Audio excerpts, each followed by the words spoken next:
Well, hi there, racing fans, and welcome to another edition of Winning Ways, where the first bit of news that we've got to tell you is you're going to have to miss Winning Ways next week. It's on Christmas Day, and certainly none of us are going to come into the studio and record. We might be able to put something together, but you know, there's all types of holidays and that type of thing. My producer's saying no chance, so there you go. Anyway, I see that to start off the show on a very bad note, Spurs. Yeah, men against boys. Outplayed in every department except possession, second half. Never in it. They got rolled completely and utterly. They just shows how far we've got to go. We're the only team in the top six, the big six as I call them, to lose. All the rest won. Bad stumble by us, but it was to be expected. They've done it to everybody, and they've won so many games. Man City are 3-1 favourites to win the Champions League, never mind the British League. Yeah, yeah. They're way ahead of everybody else. You know, the rest of the teams went through. Chelsea a little fortuitous.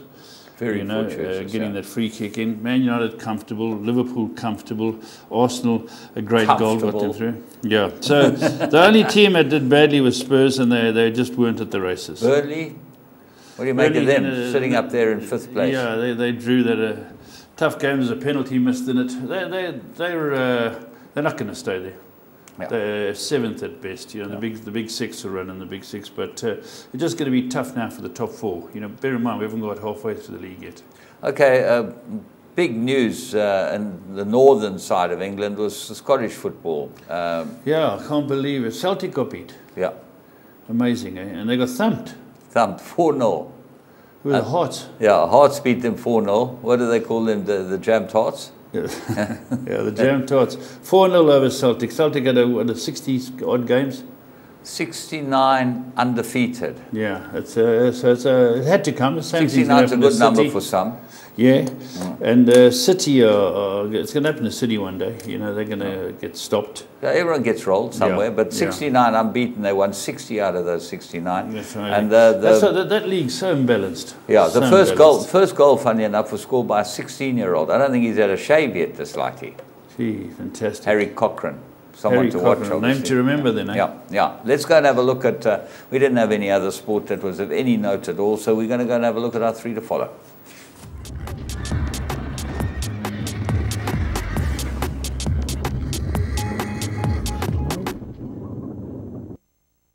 Right, let's go to Kenilworth, Cape Town. That's where the big racing is, and we're going to be looking at all the big races from Saturday, including the Guineas, obviously.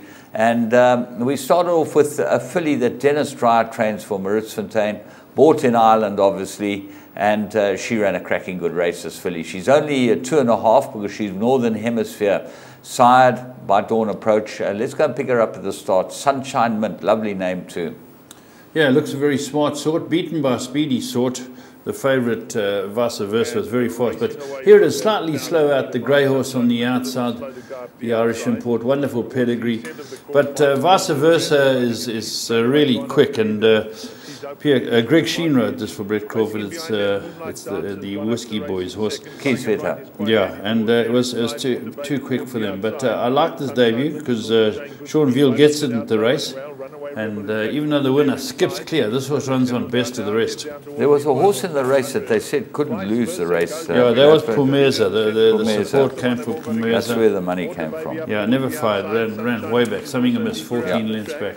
Yeah, but the Vice Versa, the VAR out of Viva is one of those classic Aventure pedigrees, ends up winning very easily. But watch the way this great filly runs on. She just gets her punched out here at the death just to keep her on the job, and she puts daylight between herself and the rest of them. Very, very nice filly, and she certainly looks like she'll go on and do something. Yeah, very good run.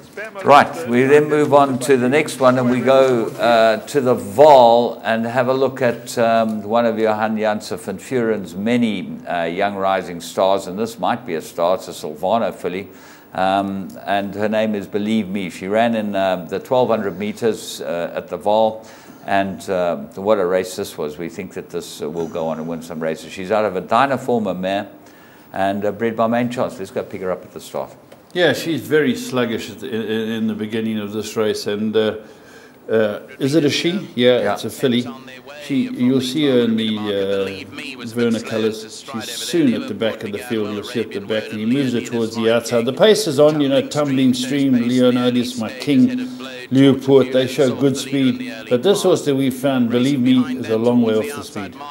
Yeah, Donovan Mansour's just letting her find her feet, and basically she's lost except for the one right on the inside, but she's lost of the main pack until the 600 meter mark, and then she just actually runs through them under quite a nice tender little ride. Yeah, she's going to move up, because it looked an interesting race, and I thought Tumbling Stream coming at the front here, but Lyle Hewitson had a lot of horse, Clinton Binder's horse, Happy Matador, comes through to win a very good race. It's a good battle to the end, but slowly getting into the race, just believe me, you can see it with the noseband. It's about 7th or so, and it just plugs and gets beat 3 lengths after that, giving that much ground. This has got to be a big improver, believe me.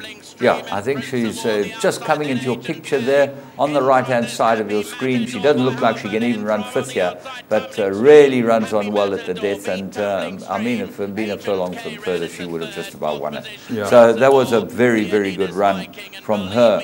We then go to Scottsville on Sunday, and nice to see a horse run well in these colours, because Rupert has been a very big supporter of South African racing for a very long time, and he deserves more winners than he gets. Let's go and have a look at Illuminate in the first at Scottsville, 1200 meter.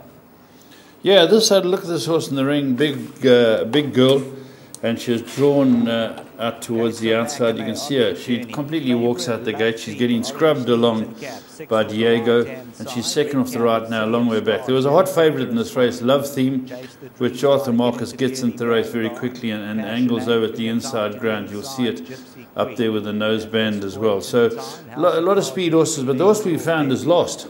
Yeah, the white colours, big. She's a Jalad mare. Funnily enough, we'll talk about Jalad. He passed away last week, but he threw some of his worst traits on some of these horses. This does look like a Jalad. It's got a big common head. Yeah. Probably hasn't got the best knees, but there she is, 3 off the right-hand side in the white, and she's just starting to make some progress, but Love Theme's gone down the inside and bringing home the bacon for the punters. Yeah, Love Theme's home, being chased with City of Stars and Lunatar, but up the middle, Missy J's running on. But here, look at this horse Diego's running on with, Illuminate in the white with the blue cap.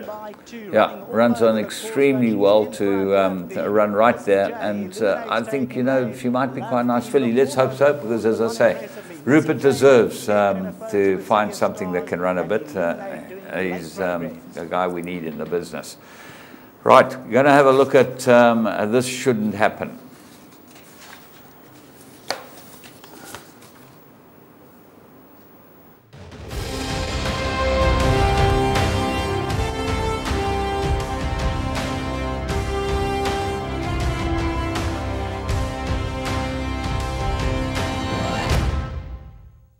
On the outside, that's Sweetwater Oak in the Muddy Silks. Sweetwater Oak on the outside of Current Lady head-to-head. Sweetwater Oak loses the rider. Current Lady in front.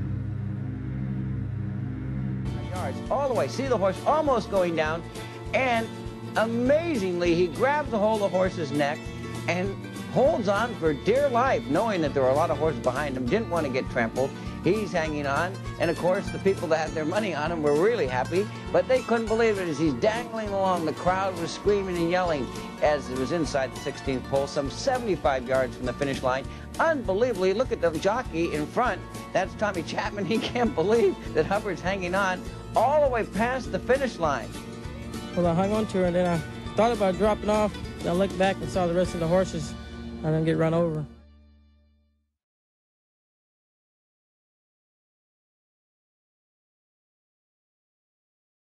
Well, watch the full unabridged version on Gold Circle YouTube channel. You'll be able to see the clip that we put together, which is quite fun. There's always something that looks like fun, something that could be interesting. Let's move on and go and have a look at the Plum of the Week.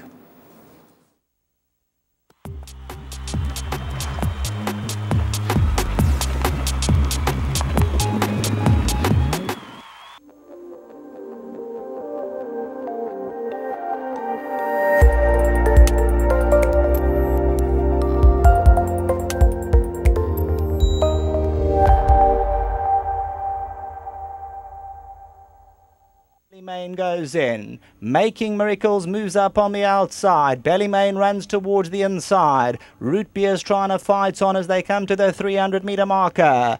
Making Miracles, Ballymane's on the inside. Star of Kazan's running on Miss Ferris. Wide open, Ballymane comes with a big run on the inside. And here's Ballymane to win going away. Ballymane by 2. Root Beer second, Star of Kazan third, Making Miracles fourth. Well, you could have got 7-2 or 4-1 about this on Interbet. It, in fact, touched 9-2 at one stage. Ran a very good second last time over this type of trip behind the Moor's other horse, and certainly did look like the horse. Yours looked like the big danger left in the race, but I thought your guy rode a very poor race. Yeah, on very your poor. horse. He didn't follow instructions. You had to give it a chance and come down the inside. He hit the front 700 out, went down the outside. So yeah, his ears are still burning. Anyway, as for those of you that followed the form from Moor's horse, I know that you can follow laps next time. So that's why it's a double-edged sword. We gave you the Plum of the Week on Interbet, and you can get on your Interbet account onto Making Miracles next time it runs. I'm telling you, it will win.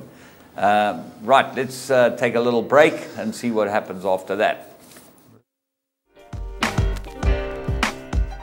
Whenever anyone asks me for a shrewd tip, my first response is always to tell them, open an Interbet account. That's the biggest certainty that I can give any punter with total confidence. Not only is it a good business, but it is interactive, exciting, and great entertainment as well. My name is Snowy Brown. I'm a sports fanatic, and I'm all about sports betting because of the unpredictability, the enjoyment of the team being the underdog and finishing first, or a team scoring the winning goal in the last seconds of a match to be the victors. The beauty about this is that if I'm betting on the soccer, I can use in-play betting, which allows me to bet across multiple areas of the game.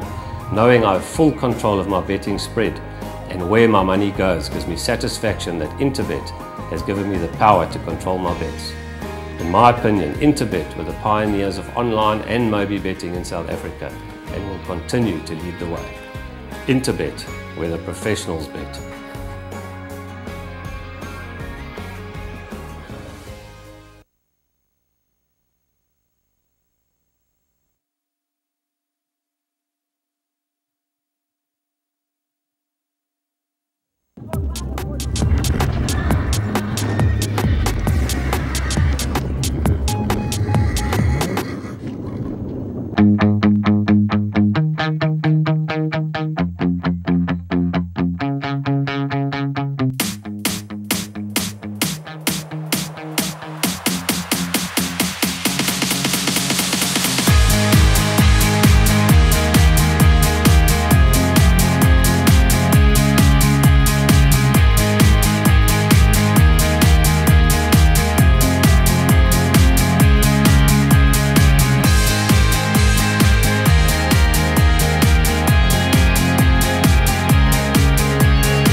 Hi and welcome to another edition of Current Affairs. We had some very good racing down in Cape Town, and we're going to go through those, and they're from the 600 metres, but the Group 1 is from the start. And James, some good racing there.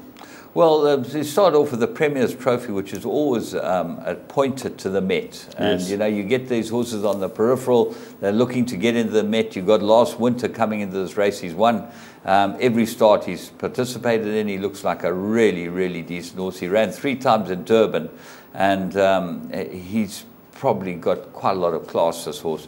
And he was a hot favourite. And I just thought... cracking ride by Gavin Larena, you've got to say, and maybe Last Winter the lack of experience beat him. But he didn't get a hard ride, but he chased all the while. Next jump he was home, and Milton is a front runner of some substance. Yeah, and anyway, Billy Prestige, old mate of ours, and well done to him. He's been a great trainer. Let's go and pick them up at the 600.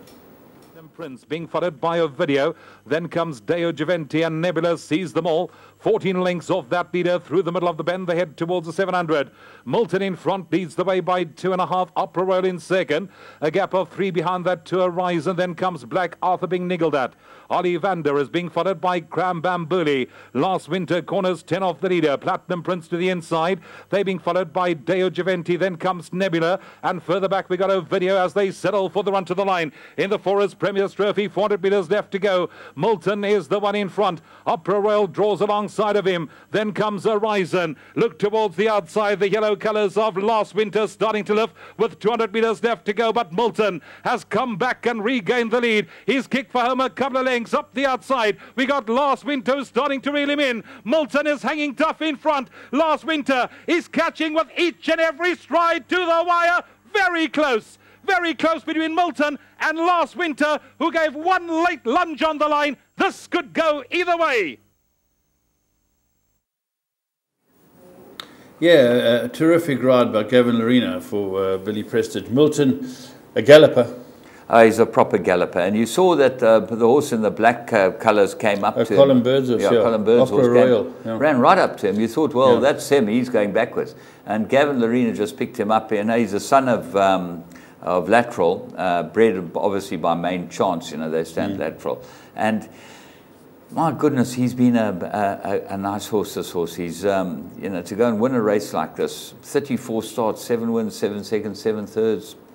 Yeah. He's won $750,000 rand. No, he's a good one, because the runner-up flew. The runner-up's a top horse, going to be a threat in the Met. He's just getting better and better all the time. Well, he's now won R1 million nearly in stakes, Milton. Just short of R1 million. That's fantastic. So fantastic. It's the type of horse that any man would love to own, you know. Yeah. Anyway, we move on to the Forest Cape Guineas. Now, Forest is a new sponsor. Just a quick word on it. Mr. Fisher was telling us all about him, all about his business. I don't understand any of this stuff. You know what? I'm not. I'm computer challenged. When he's telling you can bank on the. And that's where he's made his money. This guy. Yeah, he says that. Does he own horses? No, but he'll guaranteed buy a horse or two. He sounds like, looks like the type of young man that would like to get involved. But it's something about he doesn't own the banking app. All the people who bank on it own the banking app. It's like a concept like Bitcoin. I don't know what's going on. I've got no clue. So, you know, unfortunately, when you didn't get a proper education, no chance. But the Guineas was Vaughan Marshall, the one at last year. William Longsword. Vaughan Marshall's won it many times. But he won it with Captain very good trainer. For the father of this winner. A couple of his winners, he trained the father to win the Guineas. And this horse went into the race as favourite. He's out of a Western Winter mare, bred by his owners, the Fosters, Alec and Gillian Foster.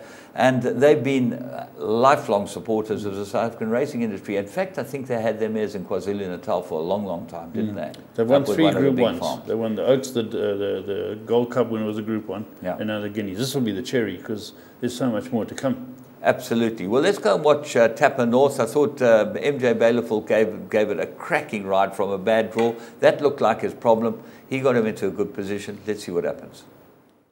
Racing in the Forest Cape Guineas from the 1600. Do it again, Sir Frenchie, both slow of the mark, losing 1 and 2 lengths respectively.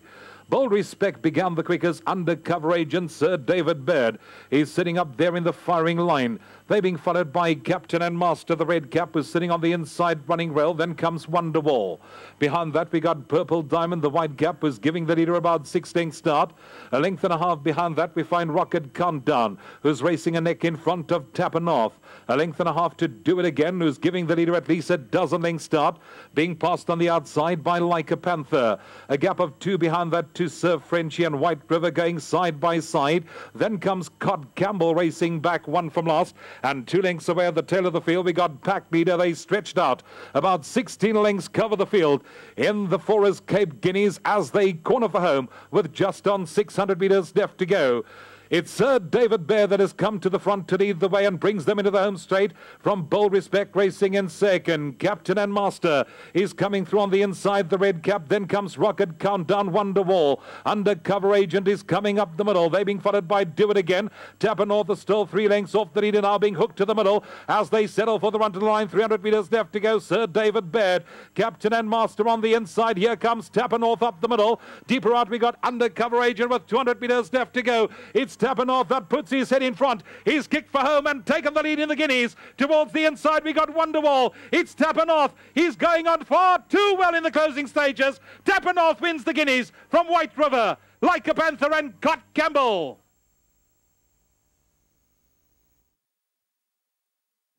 Well, they're a great race. I've always loved the Guineas and good to see these top horses come through. And as I say, Vaughan Marshall, great training feed. MJ, great ride from a really deep draw. And he quickened up at the right time, Jim, to win again. And just while I'm talking about it, you've got to take notice of what John Costa's done. Now, John Costa was so behind Captain L. Vaughan trained it to win the Guineas. Last year, the Captain L had a clean sweep of all the big races in Cape Town. Now won the Colts Guineas, won the Fillies Guineas this year, Captain L. And the third horse here, Mike de Kock's horse, will probably be favourite for the Derby. Testament to, from what I say, John Costa, Hall of Famer. Oh, John Costa, you've got to put him in the bracket with the elite breeders around there. He knows his, not only does he know his job, he's an extremely nice man to deal with. Absolutely. As fair and honest as you can find them. Yeah, chip off that old Costa block. You know, all those Costas, some of them are a bit rough. That Graham Costa's a bit of a roughie, you know, Charlie. Charlie, Huckers, Crackers. Well, what happens is that John makes up for them, you know, because he's a gentleman. He compensates. Absolute gentleman. They remind me a lot of the Mitchell family in Australia. There, the Costas here. Yeah. Great horseman, but John Costa can take a bow for what he's done. He's just an. Well, you know, you got to worry about what happens now with him, because I know that, you know, obviously Marcus Huster was involved in Clover Flame, but hopefully things will fall into place and everything will work itself out. Things do have a way of working themselves out, and you know, our thoughts and wishes are with them over this season, because it's a very difficult time of the year for any breeder. You've got all these babies all over the foal. They've got some fantastic horses going on at that CTSL. I looked at the catalogue. Whoa, some pedigrees there. But let's get back to this horse again. Captain L, we've spoken about, wonderful for the rider and jockey and owner of the horse. But let's look at the runner-up and the third horse. They both were doing great work now. They both could be heading for the Derby, and I would like to be at the Cox horse for the Derby, but White River ran on very well, James. All right, now let's look at the two horses that ran second and third. One by Captain L, the other by Trippy, predominantly sprinting sires. Yes. But Mike de Kock's Captain L's out of a Galileo mare. Yes. And Brett Crawford's Trippy is out of a Giant's Causeway mare. Mm. Well, interesting. There's a lot of stamina it's very in the damn side. I think Trippy would Gold Standard. I think it's the horse that what's his name trains Natty, not Natty's brother. No, Glenn. He's a top Trippy. He's a top horse, and he goes to the Met. He goes up to the Met distance. Captain L's won the Met with Hill 54.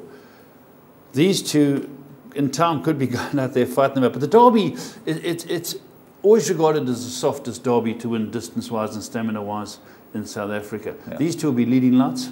No doubt. Who would you lean towards? I'll go for White River. I think he might be the right one, but you know what? Mike de Kock, Anton Marcus will probably ride this again. Yeah. You know, you just don't know, you know. And it's an interesting horse, this horse, Like a Panther. It's got some pretty good owners involved in it. And funny enough, the same type of owners involved in White River. So you got all those Northern Hemisphere team, you know, involved in all of that lot. And it's great to have them. They come out for the summers, for the whole season, and they have fun here in Cape Town, and they support racing like you cannot believe. So it will be fun. The Derby is going to be something worth watching, but then we're going to move on before that and have a look at our next one, the Victress, which is the Fillies race. Bit of a result here. Yeah. Let's watch him from the 600. The way a length and a half. Lady of the House is racing in second, sitting on the inside of Star Express. 2 lengths further back in running, we find Premier Dance. Then comes Dynamic Diana. Good Time Gal, the check body, going to corner about 5 lengths off that leader. Nightingale is being followed by Merrill. Then comes Silver Thursday, Captain Gamble Pona. Who's That Girl? Louisiana is being followed further back by Francia. And Oriental Oak whipped them in as they straighten up. In the Sunshine Sweepstakes, Victor Stakes just on 400 metres left to go. Seattle Gold, the one in front. Star Express is quick to draw up alongside of her. They being followed by Dynamic Diana. Next in running we find Premier Dance. Then comes Lady of the House, Nightingale and Good Time Gal taking off together up the outside. 200 metres left to go. Star Express has taken the lead. Dynamic Diana, Nightingale, Good Time Gal taken off. It's Star Express. That's the one they got to get to. We're into the closing stages and Star Express is going on to win it from Premier Dance. Nightingale, Good Time Gal, Silver Thursday. Yeah, well done, Star Express. Fantastic win. And James, 1, 2, 3 for Silvano again. Fantastic stallion. I think he had about 6 in the race. But this horse went off at long odds, James. Yeah, she'd obviously had her problems and she'd only had 1 run back. Justin said on TV that he'd had all types of problems after going to Joburg, and Durban didn't work out for them. And, you know, but she's always looked like she's a mare that's had quite a lot of ability. You know, she's won $500,000 in stakes already, and she's only had 16 starts, 4 wins. I thought Murray rode a cracking good race on her. He's a very good rider. You know, it was just a good race and good for the best bloodstock in this country. You know? Absolutely. And then we move on to, obviously, the last one of the 4 big races, and that was Summer Stayers, 2,500. We'll pick them up at the 600. As they head towards the middle of the bend, just over 800 metres left to go in the Cape Summer Stayers Handicap. It's Red Peril in front, leads the way by 3. My World is racing in second. They being followed by I Travelite creeping closer. Then comes Mangrove. Strathdon is going to corner 8 lengths off that leader. Our Emperor creeps closer. They being followed by Cape Speed, Mr. Winston. And behind that we got Woodlands Forest as they straighten up. Head for home with 500 metres left to go. It's Red Peril, the one in front, racing middle outside. Next in running, we got I Travelite, who's on the chase. Then we find Strathdon being switched in up the outside. We got Our Emperor as they enter the final 200. It's Our Emperor that has put his head in front. I Travelite on the inside and Strathdon is down the inside. These 3 are left to do duel. They found across the track. Strathdon coming at I Travelite up the outside. We got Our Emperor, but now Strathdon takes the lead close home. Strathdon comes home to win it from I Travelite. Our Emperor, Woodlands Forest from the tail into 4th. Well, James, a great day for the Fosters. Yeah, as we said, the half-brother won the Guineas. The half-brother wins this, the year older.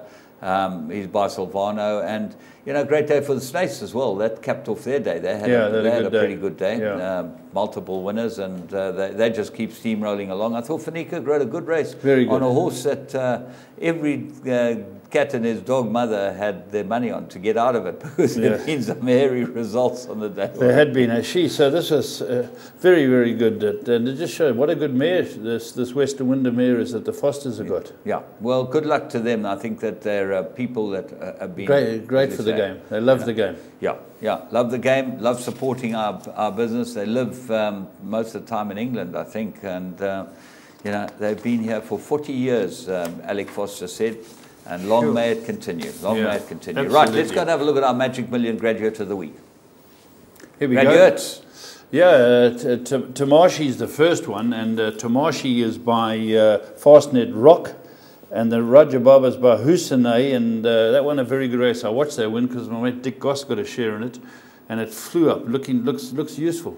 Yeah, very nice indeed. Out of a general need of mare, he was champion broodmare sire. Right, let's go and look at the rest of the stuff. Just talking about Magic Millions, Francesca Comani is the face of Magic Millions for the big sale that comes up in the middle of January, with the polo and all of that. Yes. Still haven't had my invitation, but you know, probably in the post. Probably in the post. Probably in the post. Anyway, she's now been pin-up by ITV to do the jumping season. So she's going, straight after that, she'll go back and do the jumping season. Fantastic, right through the King George and everything. Yeah, Ascot and Cheltenham apparently she's doing, which is fantastic. Okay, Hayley Turner, what's your call on that decision? I think it's shocking. I really do. Here's a girl that obviously likes to have a bet like most people do. She's having between 10 and 18 pounds on horses for fun. Okay, Yes. just to keep her amused, keep her involved, whatever. She's not doing anything crooked. Yeah. And they gave her 3 months. I know she's a part-time rider, but she kept her license. That's the argument. Yeah. Well, the thing is, it's a black mark against a license, and I think it's extremely unfair. Yeah. Anyway, we move. Sad to give a couple of stallions down us, James. Archie Penko, he died of lymphoma, he's had Group 1 winners on 3 different continents, Archie Penko. That's very good. Fantastic. Yeah. And he's only 13 years old. And then Jalad, 29 years old. He was there at Highlands. Mike Sharkey and the team looked after him for all his years. He's been a great stallion. What a stallion. And if you read the story, you can go to Sporting Post and read the story that they've written on him. It's a great story about Petrava and how the Jaffies bought Petrava, and then they ended up buying Jalad, who had wind ops. And that. Yeah. You know, Sporting Post, they really do write some fabulous stories. And this is one of those that you've got to have a look at, you know. And he was trained by Peter Walwyn, who'd also died. So, you know... yeah, that's right, the Walwyns, yeah. Just shows you. Now, going, James, talking about the Pegasus in America, this is this big money race. Only 9 of the 12 slots were purchased. It's amazing that 9 of the 12 slots. Obviously, you've got the big horse, you know, the horse that won, that ran second to, he won the Arrogate? No, he beat Arrogate in the Breeders' Cup. He's in it. Gun Runner, of course. He's bought a slot, but there were 3 slots left over, and the Stronach Group bought those 3 slots, hoping to get some horses in. And there were a couple of horses that didn't accept the slots, but the problem was that, as Stronach says, they had teething problems. They don't really know what it's all about. And he said some guys took a big bath last year because they paid their $1 million and they only got $350,000 back, because all runners get $350 minimum payout. So he's pushed it up to $650 this year. Well, he'll fill those 3 slots quickly. Yeah, I think so. If you're only going to lose $350,000 and you run last, it doesn't matter. Right. Let's go and have a run. It's a chance. That's right. Yeah. Absolutely. Yeah. And James, who's the most popular horse in America? Well, that's the most interesting thing. The Vox Populi, and that's, you obviously know what that means. Yeah, the populi is population. So it's a vote from the population. And I don't know the horse they gave it to, but it's a tough horse. Well, Penny Tweedy's Secretariat, she named it in honor of him, because he was the people's horse. Everyone she died recently. loved it. She died as well. Yeah. But the horse's name was Ben's Cat, trained by a guy called King Ledbury. He runs under the moniker of Jim Stables, okay? King Ledbury. He's 84 years old. And this horse had 63 starts, 32 wins, 9 seconds, 7 thirds. He won $2.6 million. But apparently, the American public was enamored with him. Where you find these horses, they're not the Group 1 horses and that people really get to love. Yeah. You know? And he was that, and they gave him the award, which I think is absolutely fantastic. Yeah, he deserves Ben's Cat. I wonder where they named it. Poor old Ben's Cat got named. Yeah. Ron Ellis, talking about America, he ran second in the 2016. Remember, that's over a year ago. Breeders' Cup Sprint behind Dr. Fong, I think its name is, with Masochistic or whatever this horse's name was, ran second in the sprint. Anyway, he got picked up for stanozol over a year later. How did they find that? That's strange, James. Well, a retest? They obviously did a retest, and he got 60 days suspension and $10,000 fine. And the fine, well, obviously $10,000 like 10,000 rand, not a big fine. But he got his 60 days, and he said that the horse had been tested a number of times out of competition, but he did admit giving it to the horse. He said the horse got it 69 days before the race, which was outside the screening limit. They said 60 days the screening limit. Christophe Sommillon, talking about jockeys, great performances. He's a great mate of ours. You know, he rides for Mike in Dubai, and a record number of winners in Europe in a season. He's a heavyweight. He battles with his weight. Great rider. He is the consummate professional. He's from Belgium, isn't he? Yeah, and one of the nicest guys you'll ever meet. Yeah, you know. fantastic lad. I met him a few times. Fantastic guy. So that's trending on Twitter if you want to go and have a look at that. And the huge news as far as every punter is concerned in South Africa, Form Grids is back up. Congratulations to David Safi and the team. You can go onto Form Grids and update yourselves as far as all the collateral forms concerned. And well done to them. It's been a long, hard road, and we feel very sad for them. But we're back. going to move on. Yeah, I think that that ties up what's happening in current affairs. And in your call, sit and watch. Very interesting.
Hi, and your call this week is very, very interesting in the sense that James Goodman, my co-presenter on the show, has hung up his training reins, and I've been training since 1975, and I thought a little chat to him to find out where we're going, where he's going, what's happening, and some of the moments from your career, James, and it's been a wonderful career. You've really been steeped in it. It's an industry you were born into.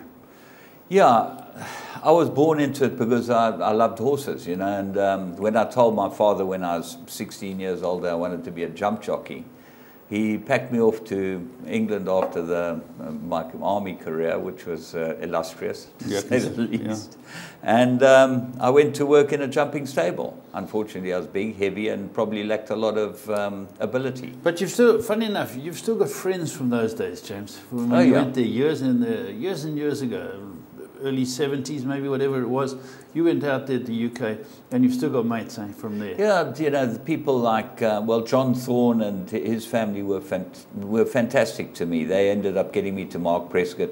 I'm still mates with him. Mates with Terry Payne, you know. I met Terry. Was he the English legend? Yeah, I looked after his horse at Toby Balding's, and, you know, I wasn't getting paid.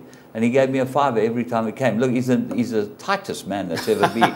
But he wasn't then. Well, he gave me a $5. I didn't know he was tight then, but you know, at the end of the day, that $5 kept me going. I'm backed a few, and you know. Bought a cigar or two. No, didn't smoke cigars in those days. I was a cigarette smoker. Ooh. I was a cigarette smoker until I was 23, 24. So his horse was with which trainer? Was with Toby Balding. Toby Balding, yeah. Not Sir Mark Prescott. It was a horse called Scaramanda. It was a beast of a horse. Scaramanda, a character from a James Bond movie. Yeah, horrible, horrible horse. He was he used to buck people off and fight and bite and kick. But he liked me, and we got on very well, and he won 3 races. And what's the name?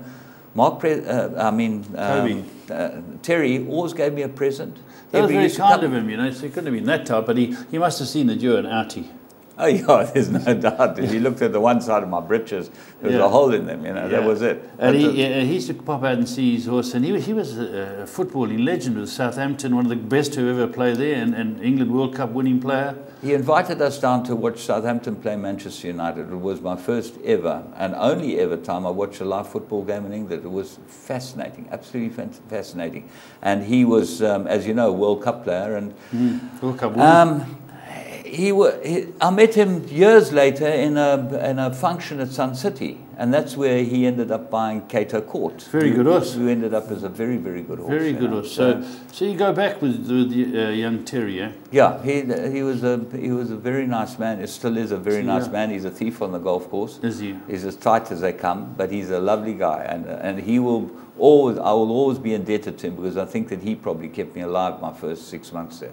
So you finished up, or you were over in the UK, and you decided, I want to come back here and train. I went to play polo in Argentina for a year. How was that? How was Argentina? It was fantastic. It was wonderful. But they were going to have a revolution. Perón was going to die. I decided to come back here. And instead of going back to Argentina, which I maybe should have, I had a job in America as a polo player, as a professional with Hap Sharp, who was a big oil baron. Where did you learn polo? Sorry, James. Here, with your parents? Yeah, my father was a very good polo player. My father was his brother a good polo player? Yeah, they were both. So the twins were both excellent. In fact, my uncle, up to a few years ago, was the only person that ever won the Queen's Cup in England, which the polo tournament. He played for the Rothschilds. The French team, Le Bleu, and he won he won the Queen's Cup, and he beat Prince Philip in the final. I think the score was 3.5-3. It was a pitch that was so muddy, and they couldn't get the ball out the divots, you know. Yes. And he saved a goal. Sorry, he beat the Duke of Edinburgh. Yeah, okay. Prince Philip in the final. Fantastic. And he saved a goal in the last minute. There was a penalty, and he saved the penalty. And he was always great friends with my uncle was a proper playboy, you know, Zazaga born, whatever. So it's trickled down a little bit in the genes. Well, it might have trickled down as far as the lifestyle we portray, but actually there's no money. So you know. But James, you're on the right side of handsome, so it must have been good and easy for you as a young man. I must say I had a lot of fun. Certainly, when I look back. I think I lived life to the fullest, you know. When did you start the cigars? Because that was a family trait. About when I was 24, I started coughing quite badly, and my father said to me, "You should give up that weed and start smoking cigars." And he told me how to smoke them, and I've always smoked them like that ever since. How are you supposed to smoke them? I don't smoke between when I go to bed at night until after lunch. So you don't smoke when you're sleeping? As a rule, you don't smoke when you're sleeping? No, sometimes I smoke in bed, but it's not from sleeping. I don't want to go there, playboy, son of a playboy. But James, so let's get back on you. You should have gone back to Argentina, where weren't they regarded as the best polo players around? They were, and I worked with a guy called Eduardo Moore, who was one of the greatest polo players. He was a top polo player in England. He was a great, great friend. He unfortunately committed suicide. He lost all his money in Argentina. But he was a little guy, about 5'6", 5'7", suave and dapper. The woman loved him. And I was always his wingman, so you know I had such fun with him, and he was just a fantastic person to be around, and a brilliant polo player. And he taught me everything I knew about polo, and I obviously came back here, and then I applied for my license actually in 1974, and they knocked me back. Too young or what? No, they said you haven't got enough experience. And so I went to Ricky Ginsberg and worked for Ricky Ginsberg, who has always been a Did friend Mike de Kock work for him? Yeah, Mike came long after me. Mike was probably a good breeding ground. So you worked for him until you got your own license? Until I got my license. I worked for him for a year. And he gave me one of my first horses. Alistair Gordon gave me a horse because I couldn't make up 6 horses. You had to have 6 horses in those days. Yes. And Alistair sent me up something from here. And Ricky gave me a horse. And my parents and grandmother gave me 2 horses each. So that was my start, 6 horses at the Val. And I was trained next door to Gene Hemming and Peter Bly were my neighbours. They were the breeder. Yeah, Peter Bly was trainer in those days. And we were stuck away in some boxes at the Val. I couldn't stand the Val. It was too cold, too miserable. Yeah, having come off the plains of the pampas of Argentina with a cigar. So James, you started off there, and you soon got involved in a fairly decent string. You had some good young horses early on. Yeah, I was, I don't know, I was lucky, as you are in this business. You know, you've got to be lucky. And I ended up building up to quite a nice string and decided to come to Durban in 1977. In fact, I wanted to get out the Val, and I didn't want to go anywhere except Durban, so I came for the season. But the stewards knocked me back in those days, McIntosh and all those guys, you know, the hierarchy. I said I'd like stables. Ralph Rickson and I both applied for stables, and they knocked me back. How many did they give Ralph? They didn't give him. Funny enough, he stayed. He said, I'm not leaving. And he built that farm, I think, that Kuna owns now. Okay, yes. That's where, because he said he's not going back to Cape Town, Ralph. So you weren't enamoured with the Val. So was that how you got involved with the Reinkiesfontein project? No, what happened was I moved to Newmarket and I rented stables from Len Oates and started building quite a nice string. big mates with John Gordon and Roy Unsworth. There were a lot of guys there that I was really mate with. The Azzies, George Azzie trained for my parents. Okay.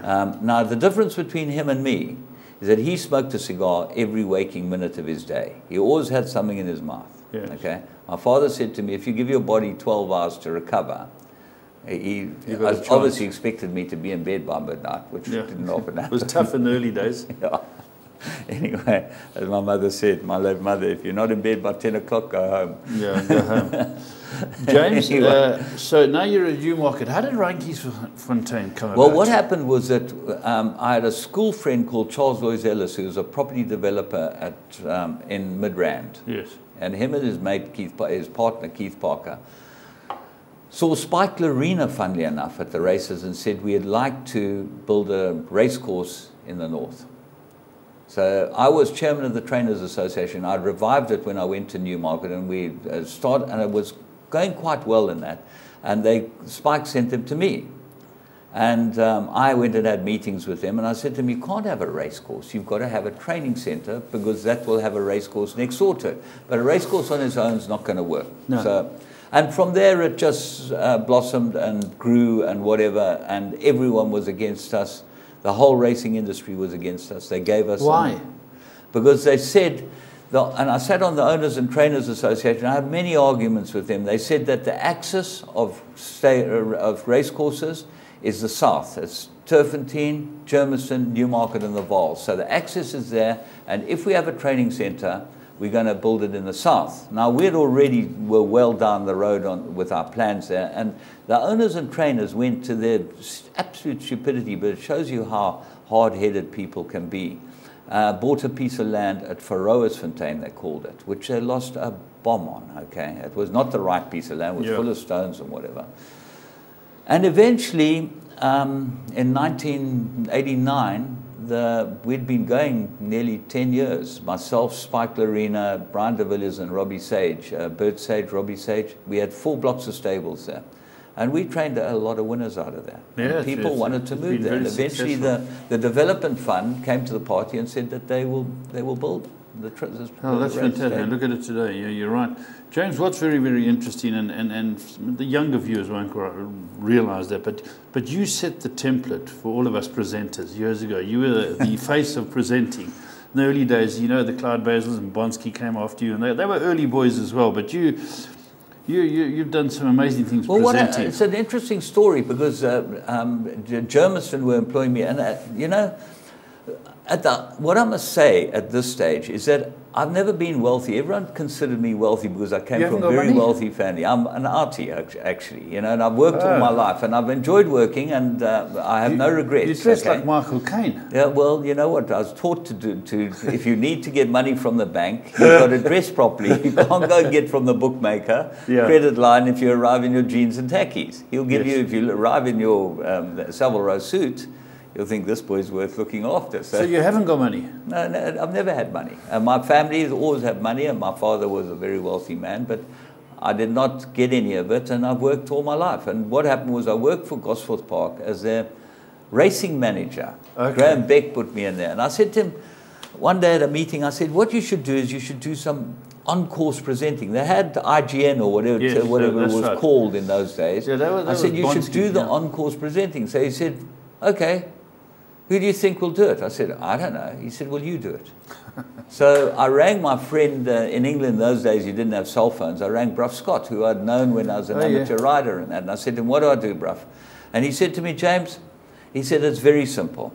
He said, you are the professional, so you must act like the professional. Whatever comes out of your mouth, you say with conviction, and that you, even if you're not sure that it's going to happen or not going to happen, you tell them like you know more than them, and you'll be fine. And he was 100% right, you know. But I've seen you over the years. Obviously, I came in later than you, and obviously everyone looked up to you. But I remember seeing you one day wearing silks and breeches and riding a bench. Do you remember that, James? Those were the early days. We tried to do things that we thought would educate the racing public. You were flicking your whip. Yeah, changing the whip, and that fell off the bench. Those are the days that You're still presenting now. Obviously, you host shows been going I'm for a presenting decade. with you, and that's the greatest fun of my life. This show, I live for the show every Monday, fun. you know. And James, you did presenting for many years, and obviously, as I say, you set the bar. Let's go back to racing for a moment. I was talking to you the other day, and you said you've had some owners that have been with you from the early halcyon days right through till now. Yeah, it was.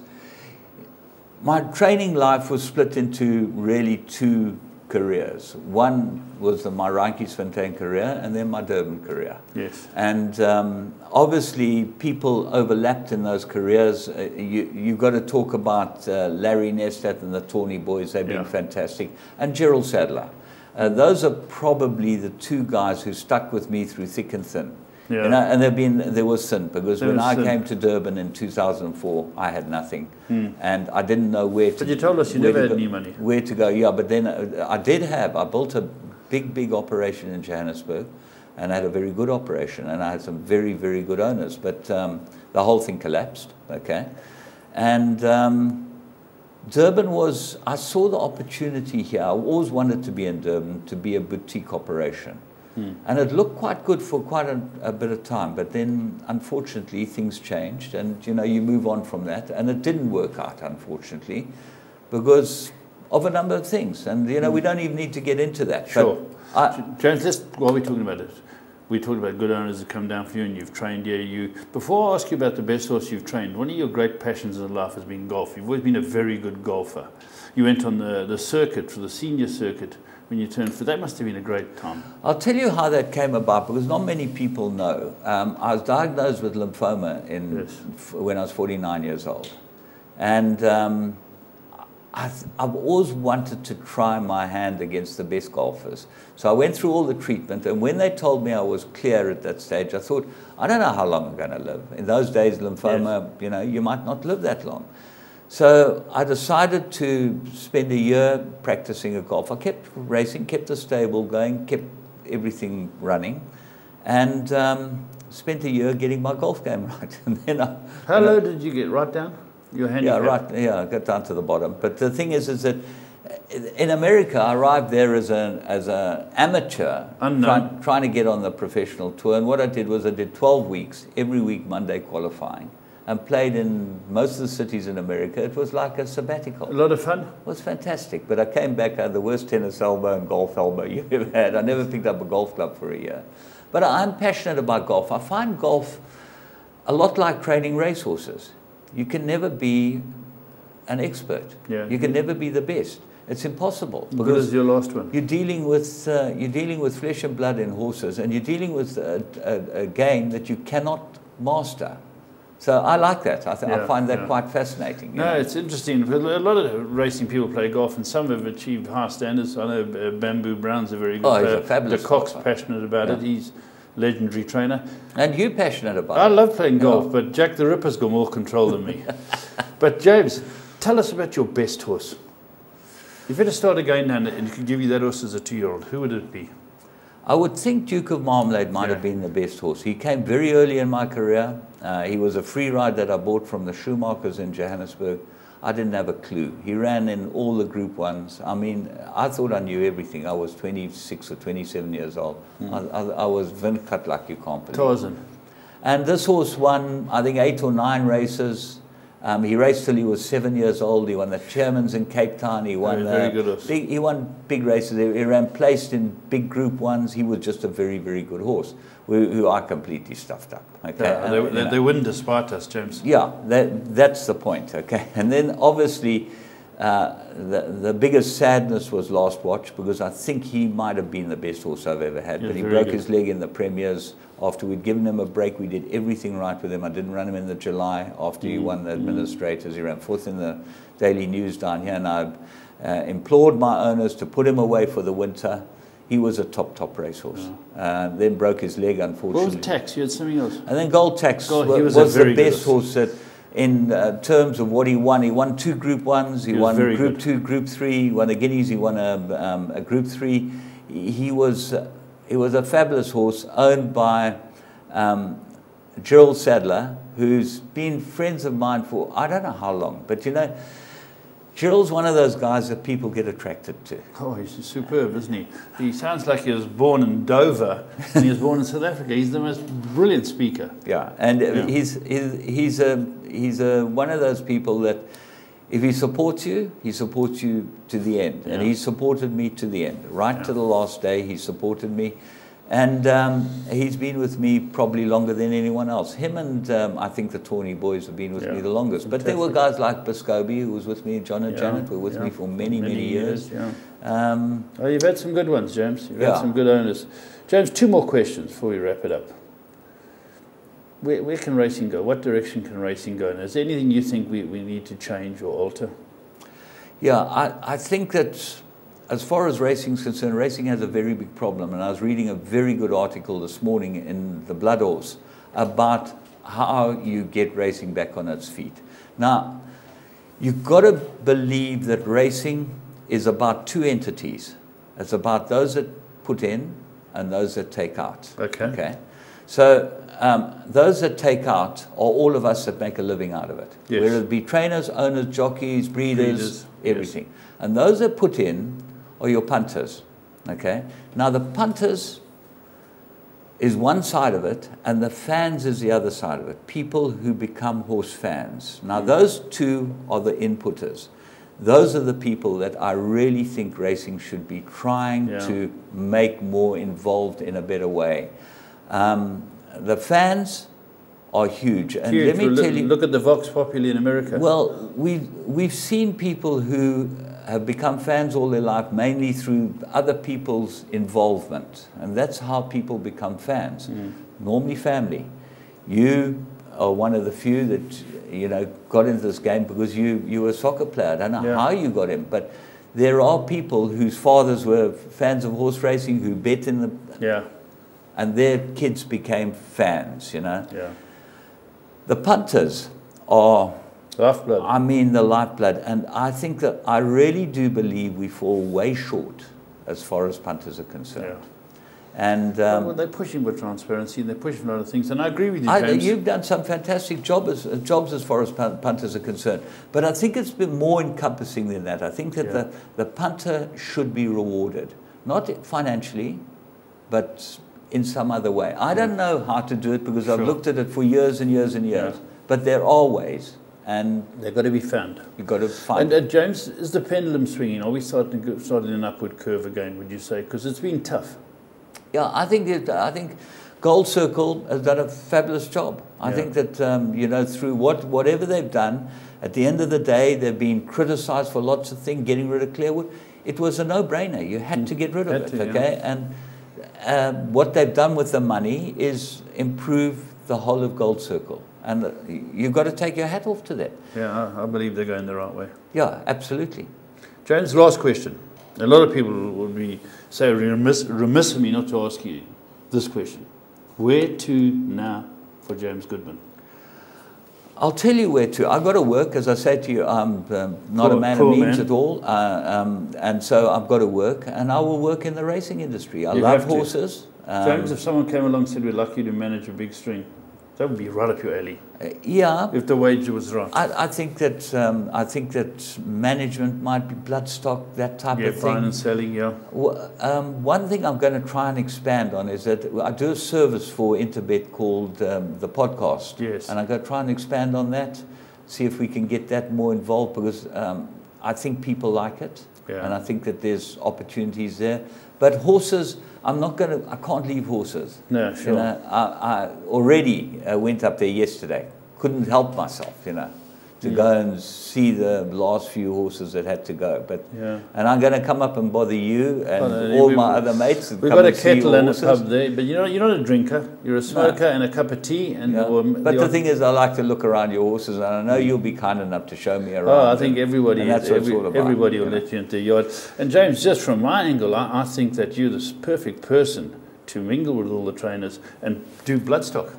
Well, what do you want to sell? What can we buy? Deal with Mauritius. Deal with the international market if the protocols change. I think it could be a wonderful avenue.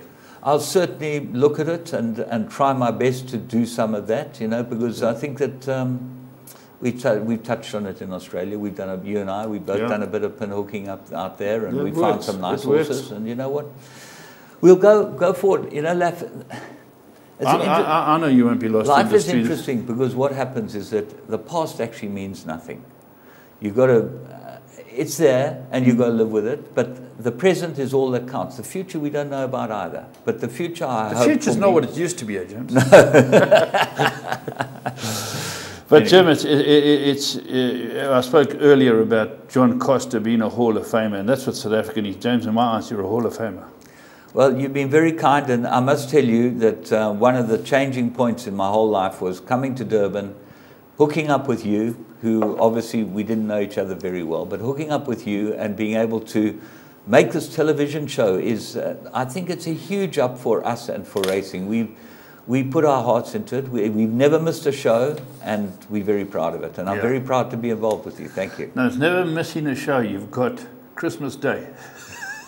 Is that there? You're going to miss a show on Christmas Day, T, because Raymond says no, absolutely not. Absolutely no show. No from Spielberg. So no from Spielberg, but we'll be back. Don't worry. And I wish you every happiness over the holidays with your family and your friends. Thank you. And to all our fans out there and all people involved in racing, have a wonderful festive season. We'll be back in a fortnight's time. And James, we'll find out where you're going in the next few weeks.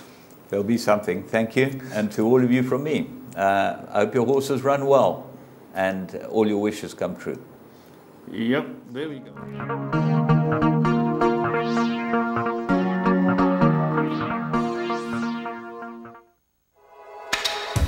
Your world of winners is now online at www.teletrack.com. Simply subscribe to log into your account from any mobile device in South Africa and access a wide variety of content from our membership package options. Listen in via a live audio stream, catch live racing locally and internationally, or view a wide variety of Teletrack magazine shows to stay informed and updated on the go at any time. It's never been easier. Go to teletrack.com now.